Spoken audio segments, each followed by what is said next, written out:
Di sini saya akan menjelaskan tentang teknologi marikultur khususnya di Indonesia, yaitu ada KJA, tambak, longline, rakit apung, dan KJA offshore.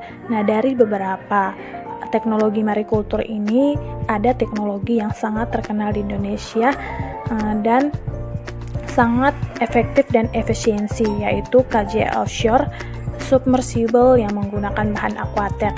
Nah, di mana aquatek ini merupakan sarana perikanan, kelautan, dan pariwisata hasil anak bangsa itu sendiri. Karena hasil produksinya itu dari bahan mentah hingga bahan jadi dilakukan di Indonesia.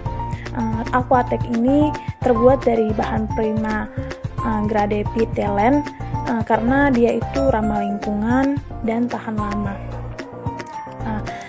Dari KJA offshore submersible ini juga yaitu keramba jaring apung yang ditenggelamkan dan diapungkan kembali sesuai kebutuhan untuk memelihara komoditas laut di lautan lepas. Budidaya ikan laut lepas ini sangat menjanjikan karena laut lepas Indonesia itu memiliki luas yang jauh lebih besar daripada luas laut pesisir dan kecil kemungkinan untuk berbenturan dengan kepentingan industri kelautan. Menjelaskan tentang jenis limbah dan cara masuknya limbah tersebut ke dalam perairan. Yang pertama adalah jenis-jenis limbah. Limbah cair adalah limbah yang memiliki wujud cair. Limbah cair ini selalu larut dalam air. Contoh dari limbah cair ini adalah air bekas cuci pakaian, piring, limbah cair dari industri. Limbah padat adalah limbah yang memiliki wujud padat, yang bersifat kering dan tidak dapat berpindah kecuali dipindahkan. Limbah padat ini biasanya berasal dari sisa makanan, sayuran, potongan kayu, ampas hasil industri. Selanjutnya adalah limbah gas. Limbah gas adalah limbah yang memanfaatkan udara sebagai medianya. Selanjutnya adalah limbah B3 atau bahan berbahaya dan beracun.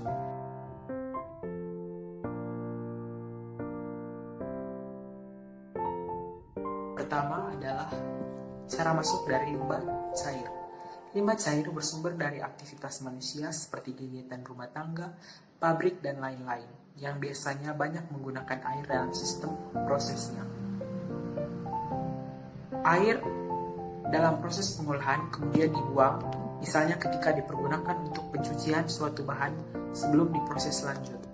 Air ditambah dengan bahan kimia tertentu, kemudian diproses dan setelah itu dibuang langsung ke dalam suatu perairan. Selanjutnya adalah limbah padat.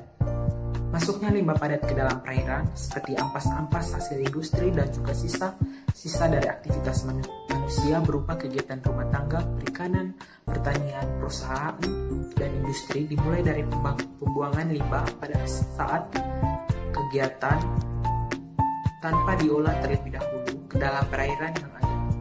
Limbah padat yang masuk dalam suatu perairan dapat menyebabkan turunnya kualitas air. Kita akan menjelaskan dampak masuknya limbah ke perairan terhadap biota perairan, khususnya biota yang dibudidayakan. Limbah-limbah yang masuk ke perairan seperti limbah anorganik maupun organik memiliki dampak bagi biota, yaitu turunnya kualitas bahan baku mutu perairan. Limbah-limbah tersebut dapat meningkatkan penguraian fosfat dan penghambatan pertukaran oksigen dalam air, sehingga kadar oksigen terlarut dalam air sangat rendah. Rendahnya oksigen terlarut berpengaruh terhadap fungsi fisiologis ikan. Limbah yang masuk ke perairan dapat membuat ikan-ikan yang ada pada perairan menjadi terganggu. Selanjutnya adalah dampak fisiologis yang terjadi pada ikan akibat pencemaran. Ada beberapa respon fisiologis yang dapat dilihat akibat dari pencemaran lingkungan, yaitu kerusakan organ pada ikan seperti insang dan hati yang sangat mempengaruhi sistem metabolisme. Terdapat luka dan infeksi pada badan ikan yang dapat menyebabkan kematian.